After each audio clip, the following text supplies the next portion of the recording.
Hey, Hostars und Sternchen, was geht? Wir spielen mal wieder eine kleine Runde Tanky Online. Das Ganze heute mal mit Vulkan und mit Viking. Außerdem habe ich wieder mal ein Thema rausgegraben. Und wenn ihr Themenvorschläge habt oder irgendwelche Wünsche, dann lasst es mich sehr gerne in den Kommentaren wissen. Das gilt natürlich auch für die Leute, die diese Tanky Online Videos auf Englisch oder auch auf Russisch schauen. Auch ihr seid herzlich eingeladen, die Kommentare zu nutzen. Vielen, vielen Dank. Wenn es euch gefällt, lasst ein Like da, lasst ein Abo da.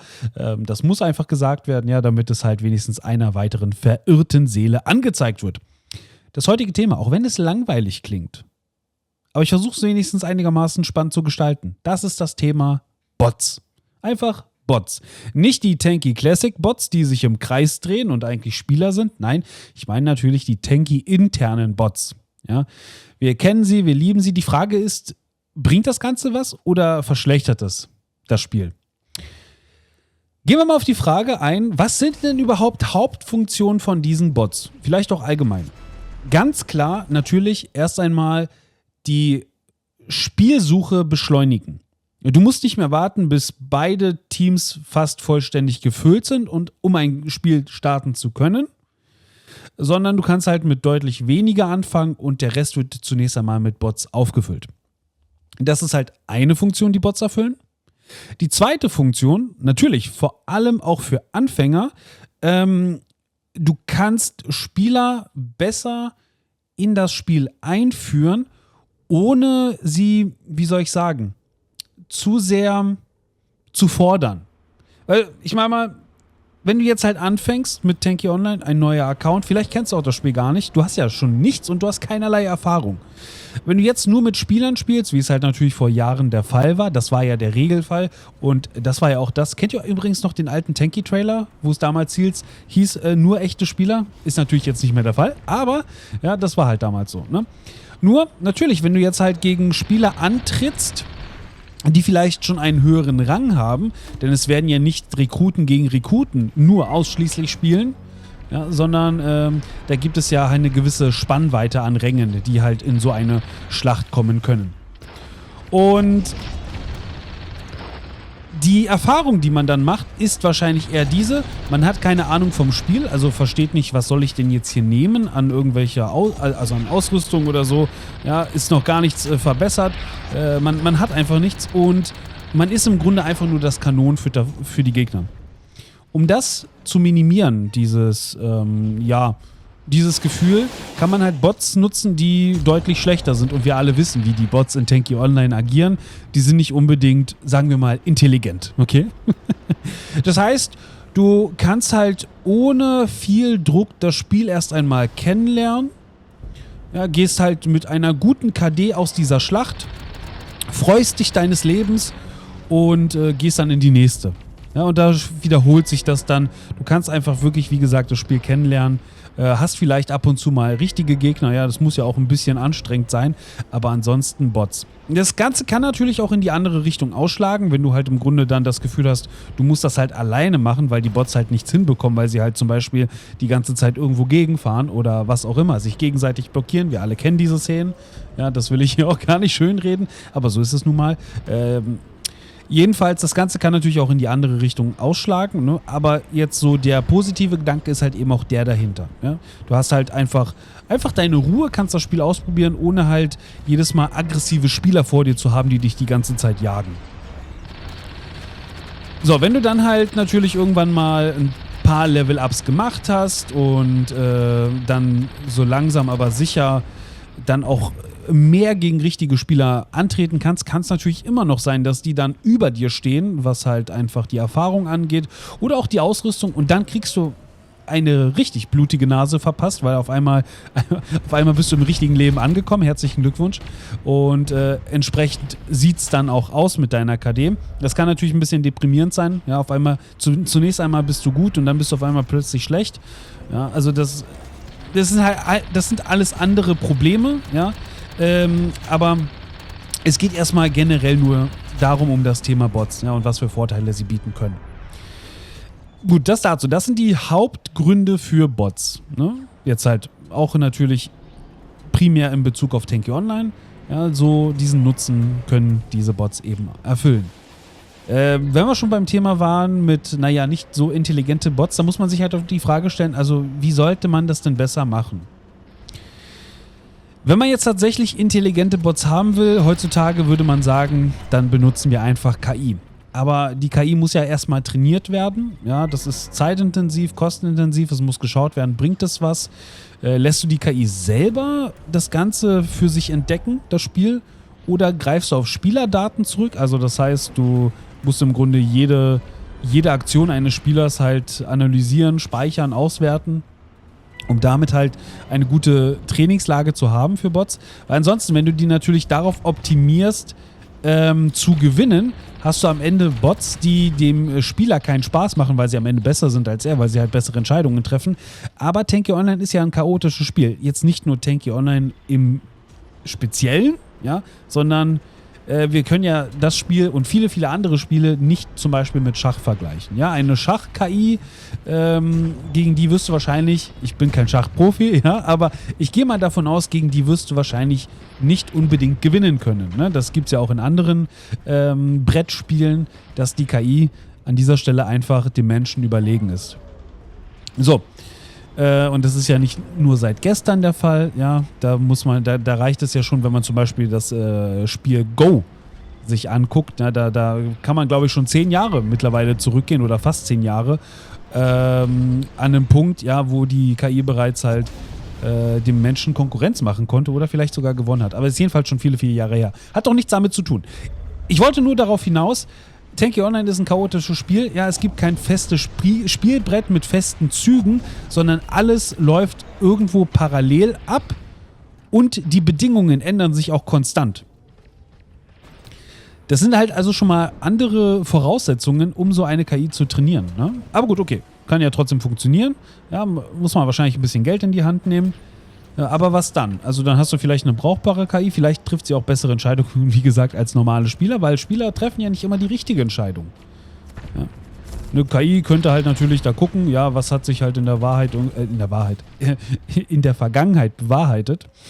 Ne? Aber okay, ist auch nicht alles unser Thema, ne? Aber ich sag nur, natürlich gäbe es Möglichkeiten, aber das ist halt nicht so ein, ja, das machen wir mal ganz schnell. Ne? Also man kann sich natürlich darüber aufregen, dass dass halt die Bots nicht so sind, wie sie sein sollten, ja, aber die Möglichkeiten, das zu verbessern, das ist halt nicht einfach mit einem Fingerschnipsen erledigt, sondern da muss natürlich halt entsprechend etwas investiert werden. Lohnt sich das? Muss man halt natürlich dann auch immer dementsprechend gegenüberstellen. Klar könnte man natürlich halt Bots so gestalten, dass sie im Laufe des Spiels immer besser werden. Und ich meine jetzt nicht im einzelnen Spiel, sondern im Laufe des Spielerlebens. Ja? Mit höheren Rängen kommen dann halt auch bessere Bots ins Spiel, die einem auch ein bisschen Konkurrenz machen. Aber gut, ja, das, wie gesagt, muss man halt erst einmal trainieren. Bots könnten natürlich auch einfach NPCs sein, ja. Und Tanky, und warum ich das sage, hat folgenden Grund. Bei manchen Online-Spielen ist es nicht so erforderlich, dass es viele richtige Spieler gibt. Das kommt natürlich halt auf das Spiel selber an.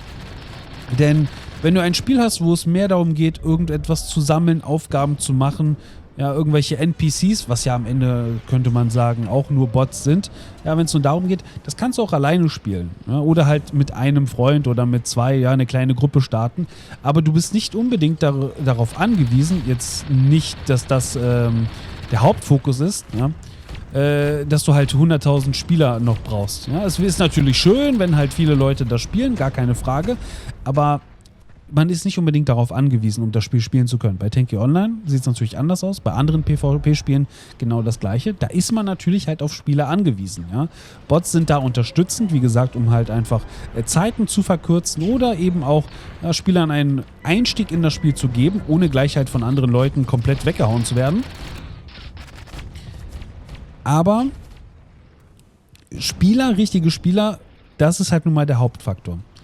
Ja, jetzt muss ich natürlich euch wahrscheinlich nicht sagen, dass halt die Spielerzahlen auch nicht mehr so vergleichbar sind wie damals 2014. Ja, das wird euch wahrscheinlich auch nicht überraschen, nicht wahr? Aber was ist denn halt zum Beispiel mit Spielen, ja, die einfach nicht genügend neue Spieler bekommen? Also wenn jetzt halt wenige neue Spieler nachkommen, ja, dann hast du zwar am Ende trotzdem eine gewisse Basis an Spielern, die es bereits gibt, ja, und mit denen funktioniert alles.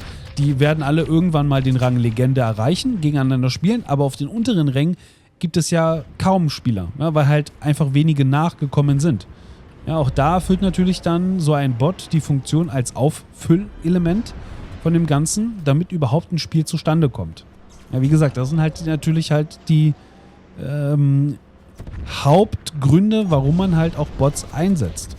Ja, weil du halt einfach wenige Spieler hast, die nachkommen, und die Spieler, die nachkommen, die brauchen ja trotzdem Gegner, um halt irgendwie ein Spiel überhaupt starten zu können. Nicht wahr? So, das muss man halt natürlich alles an dieser Stelle beachten. Und um auf die Frage zurückzukommen, ob das jetzt am Ende gut oder schlecht ist, das Thema mit den Bots, würde ich sagen, im Großen und Ganzen natürlich positiv. Ja? Weil man muss halt hier, sage ich mal, den Fokus auf die neuen Spieler lenken. Ja, wir haben halt einfach im Bereich von Legendenspielern viel mehr Spieler, würde ich jetzt einfach mal annehmen, die aktiv spielen, als im unteren Segment, was die Ränge angeht. Ja, und diese Leute brauchen halt nun mal Bots. Ja, aber ansonsten hast du halt einfach zum Beispiel so eine große Karte, wenn es denn funktioniert. Da hast du halt so eine Karte und am Ende vielleicht ein 3 gegen 3, was natürlich extrem langweilig ist. Da muss man sich nichts vormachen. Ja? Das ist natürlich nichts, was dann Spaß macht. Dass die Bots halt natürlich jetzt, wie gesagt, nicht unbedingt die schlauesten Entscheidungen treffen, das ist ein anderes Problem. Ja? Deswegen würde ich nicht sagen, dass alles toll ist. Aber wie macht man es denn halt besser? Ne? Man kann halt natürlich große Töne spucken als Spieler selber und sagen, das ist alles Müll. Ja, aber wenn man selber da reingeht und mal was machen wollen würde, dann steht man halt selber vor diesem Problem. Ja? Also wie mache ich denn einen guten Bot? Ja? Wie mache ich denn gute Bots? Die müssen sich natürlich auch irgendwo untereinander entsprechend unterscheiden können, damit nicht alles gleich ist. Ja? Jeder trifft vielleicht halt andere Entscheidungen, um das Ganze dynamischer zu halten. Das ist vielleicht auch etwas, was man dann überlegen könnte. Aber ansonsten, wenn jeder Bot die gleiche Route zum Beispiel abfährt, dann ist das sehr monoton und halt auch entsprechend berechenbar. Das ist natürlich auch nicht das, was man will. Aber irgendjemand muss sich ja darum kümmern, das überhaupt alles dem, sage ich mal, beizubringen. Ja, ob jetzt halt, wie gesagt, mit KI oder indem halt gewisse Routen vordefiniert sind, ja, dass er halt immer ein feste Entscheidungen treffen kann und dann werden die halt zufällig ausgewürfelt, aber die Grundlage ist halt immer die gleiche. Ja, das kann halt auch funktionieren, ne? Aber gut. Jedenfalls, ich sehe das Thema mit den Bots halt nicht schlecht, aber ich weiß natürlich auch, wie es ist, gegen die anzutreten. Und ich weiß natürlich auch, wie es ist auf diesen Rängen, wenn du mit diesen Bots in einem Team bist. Die sind halt so gut wie nicht brauchbar. Ja, im Team Deathmatch-Modus wünschst du dir die Bots erst recht nicht. Oder auch als Juggernaut möchtest du nicht, dass der Bot Juggernaut wird. Ne? Das ist klar, oder? Also, da werden mir wahrscheinlich die meisten zustimmen. Ja, also deswegen, das ist nicht alles natürlich super. Ja, aber wenn man die neuen Spieler als Fokus hat, würde ich sagen, bringen die Bots da mehr Positives als Negatives. Wir kommen halt aber natürlich dennoch aufs gleiche Thema zurück. Also es wäre natürlich super, wenn es halt genügend Spieler gibt, dass man erst gar nicht darauf angewiesen ist. Ja? Dass du halt für jede Uhrzeit genug Spieler parat hast, die bereit sind zu spielen. Das wäre natürlich der Optimalfall und wünschenswert, aber ja, man kann sich halt natürlich vieles wünschen, aber die Realität wird einem dann entsprechend auch Grenzen zeigen. Warum komme ich überhaupt auf dieses Thema zu sprechen? Und es gibt ja manche Sachen, die entstehen aus einer Laune heraus, aus irgendeinem Spaß, aus irgendeinem Witz. Und in der letzten Zeit habe ich halt versucht, ein eigenes Spiel irgendwie ein bisschen auf die Beine zu stellen. Und da als Singlespieler, Singlespieler-Spiel, ja, aufgebaut, habe ich mich halt dann eben auch gefragt, okay, also ja, wie kann man denn halt überhaupt Spieler dazu bewegen, das Spiel zu spielen, mehr als 5 Minuten? Ja, was für Elemente brauche ich denn da drin? Was ist überhaupt der Sinn und Zweck des Ganzen? Gibt es Bots in dem Sinne, dass die halt Spieler imitieren oder gibt es halt normale NPCs? Ne? Und dann halt auch, ja, wie bewegen die sich denn? Ne? Da kommen wir dann auch wieder zu einem Problem, wenn du halt einfach sagst, fahr auf den Gegner zu, direkt. Ja, kann es halt natürlich auch sein, dass du eben entsprechend halt in eine Falle locken kannst, indem du halt hinter eine Mauer fährst und dann fährt er die ganze Zeit hinter die Mauer.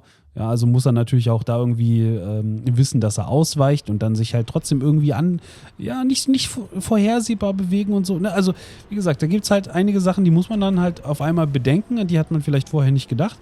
Und deswegen muss ich halt einfach auch sagen, ja, dieses ganze Thema, ich kann halt verstehen, warum halt Dinge länger brauchen, warum Dinge halt nicht so simpel erscheinen. Ja? Weil, wenn man halt in der IT nun mal tätig ist, auch als Entwickler, weiß man halt, dass es Fehler gibt, die kann man halt dem Endkunden, ja, oder also dem Spieler vielleicht, in dem Sinne, wenn es halt ein Spiel ist, nicht unbedingt nahebringen, warum es halt länger dauert oder warum es halt nicht so einfach ist.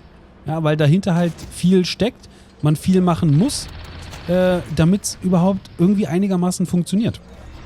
Ne? Ja, jetzt wollt ihr wahrscheinlich wissen, um was geht es, also was für ein Spiel genau. Ja, vielleicht irgendwann mal, dazu dann ein bisschen mehr.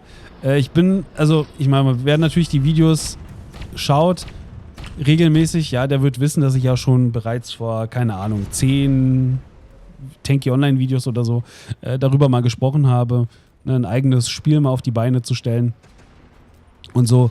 Und von meinem ursprünglichen Konzept bin ich auch schon längst abgewichen und weggegangen und das Ganze hat nichts mehr damit zu tun, was ich eigentlich zuerst dachte, was vielleicht interessant ist. Ja, das ist halt so ein sehr iterativer Prozess. Das ändert sich ständig.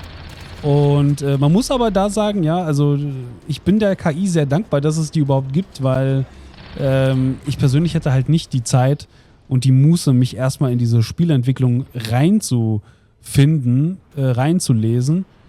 Ja, auch wenn ich halt zwar ein Programmierer bin, ja, aber das ist ja nochmal was anderes und man muss ja halt sich dennoch immer wieder da neue Sachen halt anschauen, ne? Und das alles kostet Zeit. Ne? Aber wenn man halt immerhin den Anfang mal mit KI machen kann und sich dann irgendwann mal sagt, okay, jetzt kann ich halt vielleicht auch mal Dinge dann selber machen, ja, halt immer so ein bisschen Schritt für Schritt, ja, aber gleichzeitig wächst das eigene Projekt, das ist ganz gut.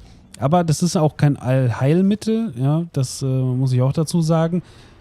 Dieses ganze Vibe-Coding-Thema, ich weiß nicht, ob es euch so interessiert, ja, ob ihr überhaupt wisst, was das ist, ja, aber im Grunde, also eigentlich Leute, die keine Ahnung haben von Programmieren, können auf einmal programmieren, weil sie halt eben eine KI zur Verfügung haben. So. Das ist halt das ganze Thema Vibe-Coding. Ja, aber wird auch wunderbar beworben, ja, und wird halt im Grunde auch gezeigt, so, ja, jeder, der jetzt halt irgendwas gründen wollen würde, ja, irgendeine Firma, der muss halt keine Programmierer mal einstellen, der kann das als Ein-Mann-Armee im Grunde aufziehen und jetzt halt alles selber machen, ja, weil er halt alles an die KI delegieren kann. Und ja, aus meiner eigenen Erfahrung heraus würde ich sagen, es funktioniert, ja, da kommt was Brauchbares raus. Aber wenn du gar keine Ahnung hast von dem, dann weißt du auch nicht, was dahinter steckt, ob das gut ist oder schlecht ist, was da dann halt die Codebasis angeht. Dann bist du halt immer auf KI angewiesen. Weil wenn du dem halt keine Schranken setzt oder Fehlentwicklungen nicht bemerkst, weil du halt einfach keine Ahnung hast, ja, dann wird es halt sehr, sehr schwer. Da eine solide Basis zu haben, auf der halt die KI dann weiter aufbauen kann, wenn halt neue Sachen erforderlich sind. Wenn man selber davon keine Ahnung hat, dann funktioniert das nicht. Ja? Also, ja, das funktioniert halt optisch natürlich, ja. Es klappt, es ist benutzbar. Aber dahinter steckt dann halt sehr, sehr viel Müll. Ja? Also ist jetzt nicht brutal schrecklich, was da passiert. Aber wie gesagt, man muss halt da halt immer auch reinschauen. So, wollen wir hier ein paar Flaggen vielleicht fürs Team erobern? Kriegen wir es hin? Mal gucken. Bin jetzt halt nur so auf Kills gegangen. Jeder Modus ist Team Deathmatch, das wisst ihr ja. Aber vielleicht kriegen wir es ja hin, die eine oder andere Flagge auch zu erobern. Ja, ich bin gespannt. So.